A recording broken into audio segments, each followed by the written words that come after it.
When you live with someone for more than 10 years, you eventually start noticing even the smallest deviations from what's normal. The scent of her perfume lingers in the air longer than it used to. She reads messages on her phone while subtly angling the screen away. The errands that take her out of the house last longer and longer, and when she comes back, there's a distinct inner glow about her, something that simply wasn't there before. Those were exactly the kinds of changes I had been noticing in Monica for several months. I kept trying to convince myself it was just my imagination, but deep down there was a clear, unmistakable feeling: something was wrong. We had built our life together over the years. A house on a quiet street, 2 children, a settled routine of school mornings, work days, and familiar evenings. I worked long, exhausting shifts at the factory. Monica handled the household and also worked part-time as a bookkeeper. Our life wasn't luxurious, but it felt stable and reliable, or at least, that's what I believed. Everything started to fall apart on one Friday evening. I came home earlier than usual, hoping to see the kids before they went to bed. Instead, I found Monica upstairs, clearly getting ready to go out. Her hair was carefully styled, her makeup flawless, and she was wearing a dress I had never seen before. By the front door, a pair of high heels was already waiting, ready to be slipped on. This was not the look of a woman heading to a routine book club meeting. This was the look of someone who wanted to impress. "Are you going somewhere?" I asked casually, leaning against the doorframe. She didn't even look at me. "What does it matter to you?" she snapped coldly. The words hit harder than I expected. "Because I'm your husband. I have the right to know where my wife is going dressed like that." She turned sharply, irritation flashing in her eyes. "It's none of your business where an independent woman decides to go." Lately, that phrase, independent woman, had been coming from her more and more often, as if our entire life together had suddenly become a cramped cage to her. My stomach tightened. "Are you really going to talk to me like that?" She gave a crooked smile and shrugged indifferently. "What if I told you I'm meeting people who make me feel alive again? What if I told you I'm sick of pretending to be part of this happy family?" She stepped closer, lowering her voice to a sharp, cutting whisper. "So what would you do then?" For a moment, it felt like the floor dropped out from under me. I forced myself not to lose control. "I'm just asking you to tell me the truth." She laughed, harshly and without mercy. "The truth? The truth is, you've been boring for a long time. You're predictable. Sometimes I need excitement. And maybe tonight is one of those nights." Those words were chosen deliberately to hurt. But at the same time, they only confirmed what I already knew. This wasn't about flirting with betrayal. She had been living in it fully for a long time. I took a slow breath, gathering what little composure I had left. "Then tell me who he is." Monica tilted her head and studied me carefully. "Why? You'd either start yelling or begging. Neither one is very attractive." And right then, a strange, cold calm washed over me. I realized that neither shouting nor begging would change anything. Instead, the plan that had been quietly forming in my mind for weeks finally came together. During that time, I had been collecting fragments of information: detailed phone records, credit card statements, messages she occasionally left open. I had also discreetly contacted someone capable of confirming what was really going on. I took out my phone and opened the call log. "I'm not going to yell," I said calmly. "I'm not going to beg. I'm just going to make one phone call." She rolled her eyes. "Oh, seriously? Who are you even going to call? Your buddies from the factory?" I pressed the call button. One rang, a second rang, then the call connected. I didn't say a word. I simply handed her the phone. "Go ahead," I said quietly. "Talk." Her eyebrows drew together. "What are you doing?" She raised the phone to her ear. At first, irritation crossed her face. Then, in an instant, it vanished. Her eyes widened. The color drained from her face. I watched her shoulders slump as the voice on the other end began to speak. Calm, clear, professional and authoritative. This wasn't a friend or a coworker. This was someone who had been watching, documenting, and could expose everything. She whispered a few words I couldn't hear, then lowered the phone. Her hands were visibly shaking. How did you?" I didn't answer. I simply took the phone back and ended the call. "After that," I said quietly, "everything fell into place." She slowly sat down on the edge of the bed, staring at me as if she were seeing me for the first time. "You set me up. I protected myself," I replied calmly, "and our children. That night, I didn't raise my voice. I didn't throw her out. And I didn't make a scene. I put the kids to bed, cleaned the kitchen, and let her sit in silence. She tried to talk. I told her the conversation would happen in the morning. Inside, my heart was pounding, not from anger, but from the clear realization that my life had just changed forever. In the days that followed, her confidence began to crumble. She learned that the person on the phone had evidence. Times, locations, even names she had carefully hidden. Her behavior shifted from arrogance to defensiveness, and from defensiveness to begging. I remained calm. My priority was my children and my own stability, not her explanations. At the same time, I quietly started changing the situation. I opened a separate bank account. I blocked the joint credit cards. I met with a lawyer a coworker had recommended. We discussed custody, division of property, and how to properly document everything without causing public confrontations. The lawyer noted that I had already done half the work simply by staying composed and preserving the evidence. Monica still acted as if the situation was somehow in her favor. She went out at night, came home at dawn, and sometimes didn't come home at all. But I documented every departure, saved every social media post. Gradually, a complete picture emerged. Dates, screenshots, withdrawals. Then one evening she came home to find the kids staying with my mother. The joint credit card no longer worked, and her belongings were neatly packed into boxes in the garage. On top of the boxes lay a folder with a legal notice. She looked at it, then at me. "Are you serious?" she asked quietly. I nodded silently. "I'm done." She opened the folder, skimmed the first page, and her hands began to shake. You're filing for divorce." "I'm protecting our children," I said again. "And myself." For the first time since the night she spoke so contemptuously about being an independent woman, she had nothing to say. She sank onto the steps, holding her head in her hands. I went into the bedroom, closed the door, and slowly exhaled. The silence was almost deafening, but for the first time in a long while, it carried a sense of real peace. When I returned to the living room, the tension between us hung in the air like a tightly drawn wire. She stood motionless, still in the same perfectly pressed dress and flawless makeup. But her confidence had cracked. The phone in her hand trembled slightly as she listened to a familiar voice on the other end of the line. A voice she never expected to hear at that moment. I had been preparing this for weeks, maybe months, and now everything I had only suspected was coming to light, without shouting and without demands for confession. She lowered the phone, her gaze darting anywhere but toward me. For the first time in many years, she didn't look strong or self-assured. She looked smaller, as if she had lost her footing. Vulnerable. Exactly the way I remembered her once, before she built those layers of arrogance, coldness, and half-truths around herself. I stayed silent. No words were needed. With just a small gesture of my hand, I indicated for her to sit. She hesitated for a moment, then lowered herself onto the edge of the sofa, clutching the phone as if it were the only thing keeping her from completely falling apart. "Do you want to explain something?" I asked quietly. "Or should he do it for you?" Her lips trembled and parted, but no words came out.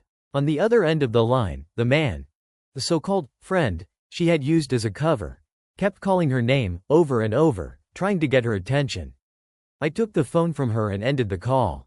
The silence that followed was heavier and louder than any argument we had ever had throughout our marriage. "I told you," she whispered, as if trying to justify herself to herself.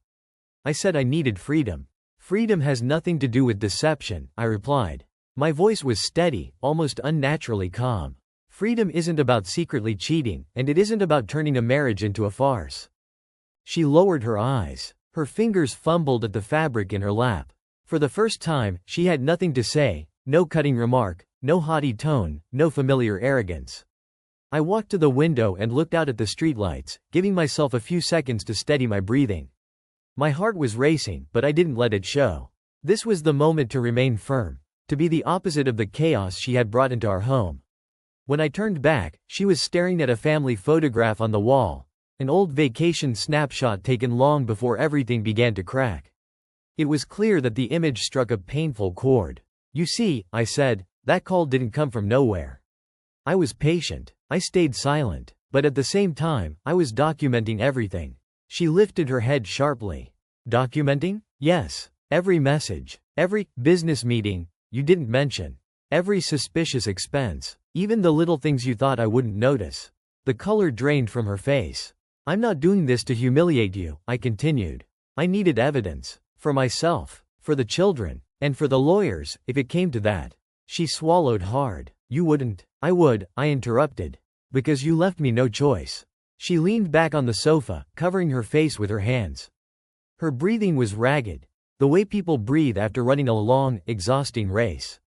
All the performative bravado she had hidden behind before was gone, leaving no trace. I thought, she began, then fell silent. I thought, you didn't care. I thought you wouldn't fight. I thought you would just let me go. I shook my head. I wasn't fighting for you, I said. I was fighting for the truth. For the children. For myself. The clock on the wall ticked each second, and every one pressed heavier than the last. Finally, she looked up at me. Her eyes were empty, glassy. So what now? You're going to throw me out? Call a lawyer? Expose everything? No, I replied. Not yet. She blinked. Then what? You're going to tell me everything, I said. Right now. No roles. No embellishments. No pretending. And for the first time during all of this, she broke. The tears she had held back for so long spilled out. She spoke. About messages. Secret meetings. Fabricated images and fantasies she chased because she felt unseen. She confirmed what I had long suspected but could not prove. She admitted her irresponsibility, her thrill-seeking, and her confidence that she would never be caught.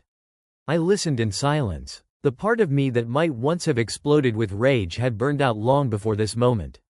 What remained was cold, focused determination. When she finished, she looked at me as if awaiting judgment. I don't know why I did it, she whispered. I thought I was proving something to myself. But all I proved was my own weakness. I nodded. And now you see the consequences. She wiped her tears, smearing her makeup. Please, don't take the children away. Don't destroy me. You destroyed yourself, I replied calmly. I'm not here to get revenge. I'm here to protect what matters. And it all starts with the truth. I stood up. I've already arranged for someone. Tomorrow you'll talk to them. A mediator. No yelling. No fighting. Especially, for the children. She wanted to say something, but I stopped her with a gesture. That's enough for today. Go to bed. We'll continue in the morning. This time she did not resist. She walked down the hallway, almost silently. I was left alone in the room. I should have felt triumph. Or satisfaction. Instead, there was only fatigue. And beneath it, relief. Relief that the lies no longer held me. Relief that I didn't have to pretend. That night, I lay awake for hours, thinking about her face, the voice on the phone, the crack in her perfect mask. It was no longer about revenge. And not just about betrayal. It was about taking back control of my life. The next morning, the house felt different. Quieter. Heavier. I got the children ready for school while she stayed in the bedroom. On the way, my daughter asked if Mom was sick. I said we needed to sort something out with her. The children didn't need to see bitterness. When I returned, she was sitting at the kitchen table with a cold cup of coffee. No makeup. Hair in disarray. She looked lost. There's a meeting tomorrow morning, I said. After that, we'll talk about custody and everything else. She nodded. Weeks passed. While she broke down, I recovered. The children. Work. Documents. I became their anchor again. Her independence dissolved once the truth was clear. Those she had played risky games with disappeared. Eventually, she moved out. A few months later, she appeared at the doorstep with a suitcase. I lost my job, she said. Can we talk? I stepped outside to her. About what? About coming back. About making things right. For the children. For us. I looked at her in silence for a long moment. You're not talking about the children, I finally said. You're talking about yourself. You have such beautiful eyes. I was wrong, Monica whispered. I lost everything. Please, I'll do anything. I leaned on the porch railing, letting the pause between us stretch. All those sleepless nights, replaying her words over and over. All the humiliation I swallowed silently. All the effort it took to stay calm and protect our children while she chased her own idea of freedom. It had all led to this moment. Once, I would have exploded or answered with a bitter smirk. But that man no longer existed. You didn't just leave me, I said quietly. You left our children. You abandoned responsibility. And now you want to come back because it's convenient for you. Her shoulders shook. I'm asking you, she said. I have nowhere else to go. I took a deep breath before responding. I will not raise my voice. I will not make this public. But you will not return here, not like this, not under these circumstances. The children need stability. I need peace. You made your choice. Now you will live with the consequences. She blinked, as if she didn't immediately comprehend. You really won't let me in? She asked. After everything between us? I'm not pushing you away, I replied. I'm protecting what can still be saved. You can remain their mother. You can visit, see them, participate in their lives. You can rebuild yourself. But you do not have the right to drag us back into the chaos you created. Her lips trembled. I always thought you'd take me back, she whispered. I was sure that no matter what happened, you'd stay. That was your mistake, I said gently. You counted on me never changing. But I have changed. She studied me for a long moment, as if trying to find the man she once left. Instead, she saw a person she could no longer control. A person who had learned to stand silently, letting facts speak louder than emotions. Finally, she bent down and picked up her suitcase. I don't know where to go now, she muttered. You'll figure it out, I replied. You're independent, remember? The words hung between us like a period at the end of a sentence. She turned and slowly walked down the path, gradually disappearing into the darkness. I didn't watch her leave. I quietly closed the door, went to the children's room, and read them a story until they fell asleep. That night, sitting alone in the living room, I realized I didn't feel bitterness. And I didn't even feel victory. I felt freedom. Freedom from lies and constant vigilance. From the burden of trying to maintain a marriage that had long since fallen apart. Freedom to build a home where my children could grow up without tension or drama. Freedom to look in the mirror and recognize the man looking back. A few weeks later, she sent me a message. I'm trying to get help. I'm sorry. I wished her well, but I kept a clear distance. I arranged visits with the children, but I did not invite her back into my home. I no longer needed revenge. The truth had done its work without my involvement. That was exactly what I told her when she begged again. You made your choice, I said over the phone. I made mine. The only difference is that I'm standing by it. She was silent for a few seconds. Then, in a quiet, trembling voice, she said, I never thought I would lose you. You didn't lose me, I replied. You let me go. No more words were needed. When I hung up, a sense of closure washed over me. Not the loud revenge she might have expected, but something far deeper. A calm realization that I had rebuilt my life without her, and without hatred. In the end, that was the real consequence. Not shouting, not courtrooms, not public humiliation, just living well, just moving forward, just no longer allowing her chaos to define me. I am not going to be a human being.